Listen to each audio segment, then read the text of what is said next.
अस्सलाम वालेकुम दोस्तों, मेरा नाम डॉक्टर कैसर फारूक है। मैं आज आपसे बात करूँगा कि ब्लड शुगर चेक करने का सही तरीका क्या है और किस तरह आप अपनी शुगर को चेक कर सकते हैं। बहुत सारे लोगों का सवाल होता है कि शुगर चेक कैसे करनी चाहिए? शुगर चेक करने के लिए सबसे ज़रूरी ये है कि आप सबसे पहले अपने हाथों को धोएँ। बाज़ दफ़ा होता ये है कि आपने किसी मीठी चीज़ को टच किया है या कोई खाने वाली चीज़ को टच किया है, तो उसके कुछ पार्टिकल्स आपके उँगलियों पे लगे रह सकते हैं, जिसकी वजह से आपकी शुगर की वैल्यूज़ ख़राब आ सकती हैं। इसके लिए ज़रूरी है कि सबसे पहले आप अपने हाथों को धोएँ और उँगलियाँ ताकि आपकी साफ़ हो जाएँ। और कोशिश करें अपने हाथों को खुश्क करने के लिए टिश्यू पेपर या किसी कपड़े का इस्तेमाल कर लें। कोई अल्कोहल या कोई स्वैब ना लगाएँ क्योंकि उसका इफ़ेक्ट आपकी शुगर पे नेगेटिव पड़ता है।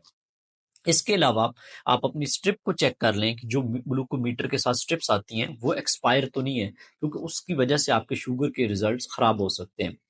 शुगर चेक करने के लिए जो उँगलियाँ इस्तेमाल कर सकते हैं वो तमाम उँगलियों से चेक कर सकते हैं। किसी भी उँगली में डिफ़रेंस नहीं आता, सबसे चेक कर सकते हैं। उसके अलावा आपको सेंटर पोर्शन अपनी उँगली का इससे चेक नहीं करनी चाहिए, आपको साइड से चेक करनी चाहिए। उँगली की जो साइड्स हैं, जो कोने साइड्स वाले हैं, उनसे चेक करनी चाहिए। इसके अलावा कुछ लोगों में मुश्किल होती है कि उनका ब्लड नहीं आ रहा होता और इसके अलावा उनके हाथों का लाइक ठंडे हों तो उससे भी शुगर के रिजल्ट ख़राब हो सकते हैं। तो उसके लिए ज़रूरी ये है कि आप अपने हाथों को किसी गर्म पानी वगैरह में रख दें या हाथों को अच्छी तरह शेक कर लें, रगड़ लें ताकि उनको खून की सर्कुलेशन बेहतर हो जाए, ताकि उसके साथ आपके रिजल्ट्स पे नेगेटिव इफ़ेक्ट ना पड़े। इसके अलावा अगर कुछ लोगों में फ्रंट यानी जो ये वाला हिस्सा है इससे शुगर चेक करने में मुश्किल हो रही हो तो वो अपनी बैक से उँगलियों की पिछली साइड से ये दरमियान वाली नकल्स जो होती हैं इसके अलावा जो दरमियान में जिल्द है यहाँ से भी शुगर चेक कर सकते हैं और तमाम उँगलियों से चेक कर सकते हैं सिवाय नकल्स के जो ये दरमियान वाला हिस्सा है इसमें इसके अलावा जो दरमियान में जिल्द है वहाँ से शुगर चेक कर सकते हैं। इसके अलावा एक गलती यूँ करते हैं लोग वो बहुत ज़्यादा एक दफ़ा ही प्रेस करते हैं अपनी उँगली को। आपने एक ही दफ़ा बहुत ज़्यादा प्रेशर नहीं लगाना। आपने रिदमिक कॉन्ट्रैक्शन जिसे बोला जाता है कि आप स्टेप बाय स्टेप अपने यानी कि एक दफ़ा प्रेस करें, फिर थोड़ा-सा रिलीज़ करें, फिर प्रेस करें, ताकि रिदमिक एक एक यानी कि एक साथ एक प्रेशर ना एक जैसा ना लगाए। उसकी वज़ह से क्या होता है कि खुलियों पे प्रेशर आता है, जिसमें रेड ब्लड सेल्स होते हैं, तो उसकी वज़ह से शुगर रिलीज़ होती है, तो उसमें आपकी नेगेटिव यानी कि रिज़ल्ट ज़्यादा या कम हो सकते हैं। तो इसलिए आप यानी कि प्रेस एक दफ़ा ही सारा ना कर दें, आहिस्ता-आहिस्ता प्रेस करें और यानी कि बीच में यानी कि एक दफ़ा गैप दे के प्रेस करें। उसके साथ भी आपके सही रिज़ल्ट्स का पता चलेगा। इसके अलावा कुछ लोग ब्लड बहुत कम निकालते हैं या बहुत ज़्यादा निकाल लेते हैं, तो उसका भी असर आप उस पे शुगर पे नेगेटिव पड़ सकता है।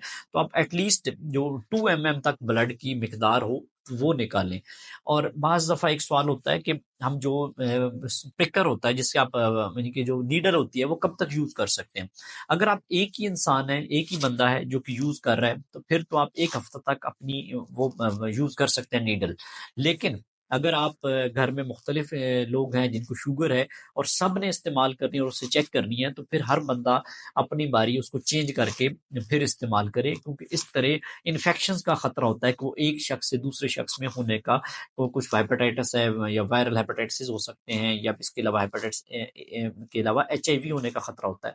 तो इसलिए आप हर दफ़ा अपनी फिर उसको नीडल को चेंज करें। अगर एक बंदा ही चेक कर रहा है, तो वो 1 हफ़्ते तक तकरीबन अपना यूज़ कर सकते हैं, एक ही नीडल के साथ चेक कर सकते हैं।